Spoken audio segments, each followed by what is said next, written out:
Well, this piece of shit shut down, did a thermal shutdown. No warning, no beep, no nothing. It's been off for God knows how long.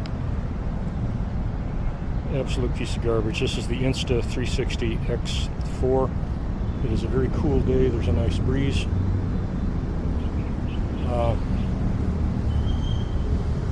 And it shut down after only probably 15 minutes. This is bullshit. Fuck you, Insta360. This is just bullshit. Bullshit. You make your cameras worthless. Would I buy another one? No. No. No, I would not. They can do fun things. I get a lot of enjoyment out of the X4, but it's unreliable as hell. It's totally, completely unreliable. About maybe 10% better than a GoPro. The GoPro is 95% unreliable. Alright guys, see you later. Son of a bitch.